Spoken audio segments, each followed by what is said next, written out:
healthcare, education, the environment, international aid, crime. Issues affecting all our lives are shaped and driven by Parliament. But how did it all begin? What does Parliament do all day, and how do you fit in? Parliament has evolved throughout its long history to become what it is today, changing over time to meet the needs of the people. Two key historical events began this process. In 1215, King John put his seal on Magna Carta and agreed to a list of 63 rules set out by a group of barons. This ensured for the first time that no one, not even the king, was above the law. 50 years later, Simon de Montfort, for the first time, invited representatives of the towns and shires to his 1265 Parliament. These events established the foundations for the representative democracy we have today, and from this point onwards, the power to make decisions for the nation passed, over time, from the monarch to Parliament. Let's take a closer look at the UK Parliament today.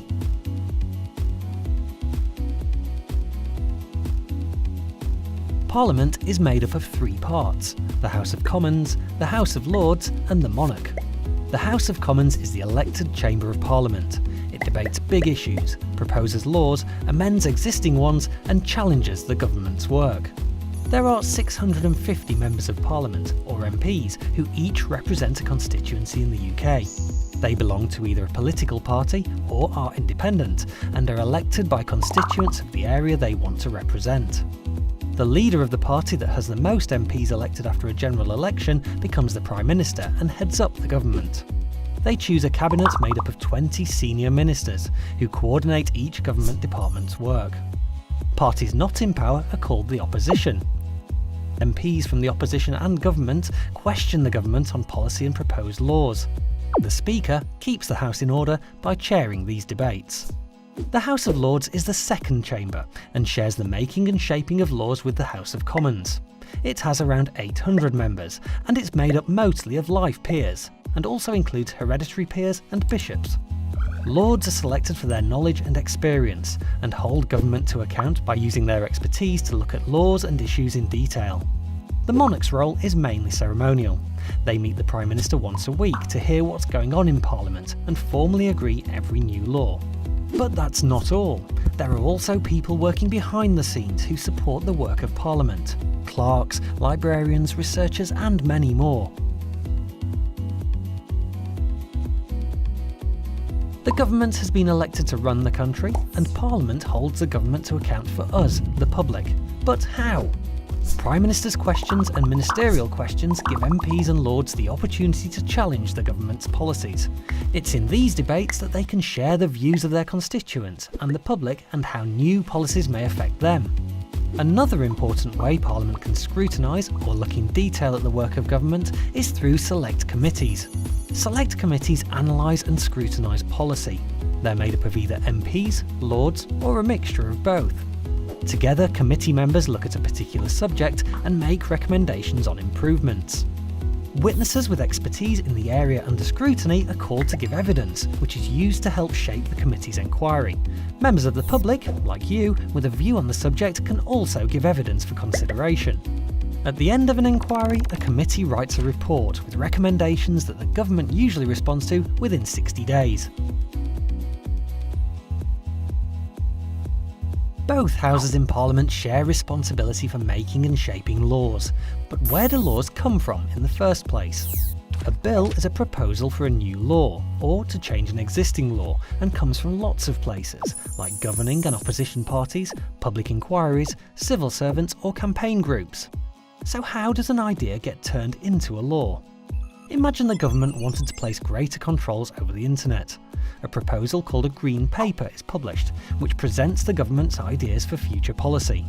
This is open for public discussion, with interested groups like internet service providers and others likely to be affected.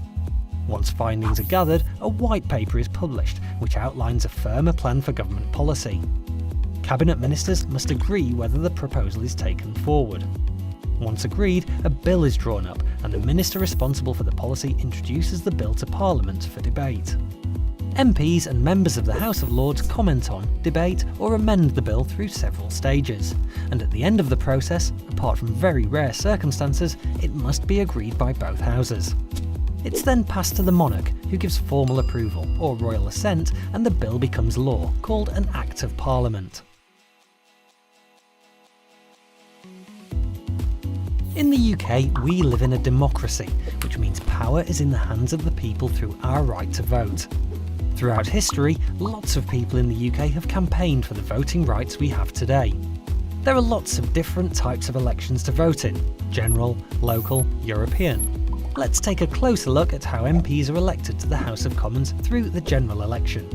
General elections take place in the UK usually once every 5 years, and every seat is up for grabs. On polling day, voters make a choice from a list of candidates. The candidate with the most votes then becomes that constituency's MP. OK, but how would I know who to vote for? Before elections, candidates need to campaign to get people to vote for them. Campaigning can involve handing out political leaflets, speaking in public debates, talking to people during door-to-door visits, and party political broadcasts. Parties standing for election publish a declaration of their policies during the campaign, called a manifesto. Once elected, an MP represents all their constituents, even the ones that didn't vote or voted for a different candidate. The party with the most MPs elected forms the government, and their leader becomes Prime Minister. And if there's a hung parliament, where there's no clear winner, then a minority government or a coalition government may be created, or a fresh election held. One way to have a say in how the country is run is to use your vote. You have to be 18 or over to vote in general elections, but you can register from the age of 16. There are lots of other ways to get involved and have your voice heard, whatever your age. Remember, MPs represent all of their constituents. But how? You can visit an MP in their local constituency office, or you can even travel to the Houses of Parliament to lobby them in Central Lobby. Lords have knowledge and experience in specific subject areas. You can look them up by policy interest on the Parliament website. Anyone can contact any Lord or their local MP by letter, phone or email to discuss an issue that's important to them or their community.